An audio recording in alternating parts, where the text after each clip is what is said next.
And yes guys, it is super easy to carry.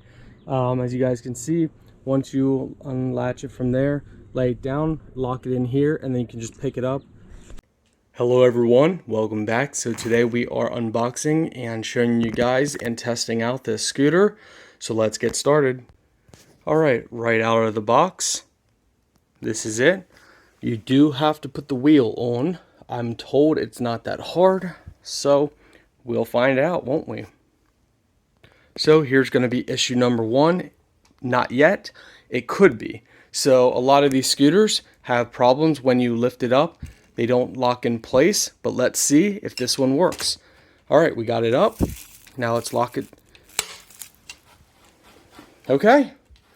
This one locked in place without any play, so that's a good sign so far. All right, what you're going to do is you're going to pop these off here. There's going to be a bolt inside here that we're going to take out, and then the wheel just pops right in. So far so good. Very simple setup.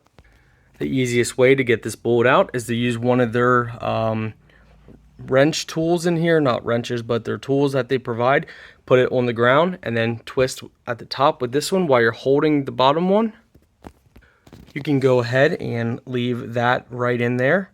So that's the bottom bolt. As you put your wheel in with your finger, hold the bolt in place, and now put the other bolt through the top or the bottom, depending on how you're holding it. Now I'm going to do what I did before. Have our tool facing and holding it while we twist this and tighten it back on. It is very important that you get these bolts on as tight as you can, or almost as tight as you can. And then once you have it on, spin the wheel. Make sure you don't hear any grinding. And now the wheel's on. Very simple. Your handlebars just thread in. Make sure you turn it at very tight, as tight as you can almost.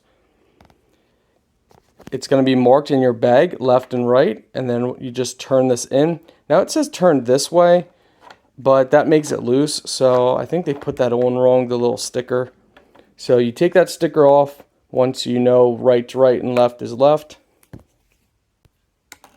And you line it up and you thread it in.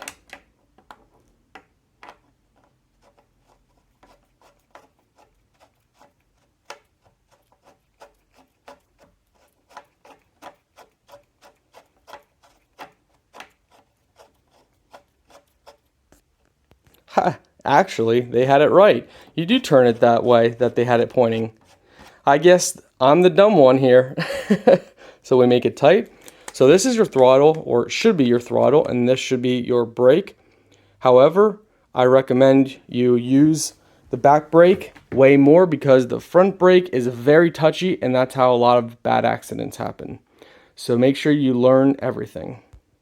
So far, guys, it's a nice scooter. It's got a nice kickstand, so you can leave it up. This is a material kind of like sandpaper that gives you grip.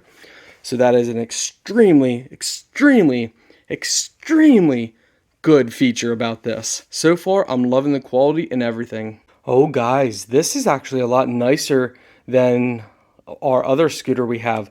So this, when you press it on, it slowly engages the front brake. The other one we have, you control it by squeezing. So guys, here you have your different modes for speed. You have 3 speeds.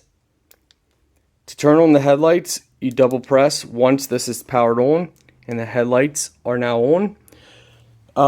To turn this on and off, you just press and hold it until it turns on, and press and hold it until it just goes off. So press and hold until it comes on. Same with turning it off. Alright guys, let's test it out. So guys, after riding this for a long time, we still only use 1 bar. Red is the fastest mode. I think white is medium and brownish is slow. So yeah, tons of fun. I mean, this is my most favorite scooter. I've gotten one that's a higher end than, or it's supposed to be a higher end. This one is definitely my favorite. This is amazing. This system, this setup is amazing. So when you press on it, it lightly applies the brake. The other one I have, when you squeeze it, it jams right on and you can easy fall off. But this one, amazing. My personal opinion's a 5-star so far. Absolutely love it. Everything about it, I absolutely love.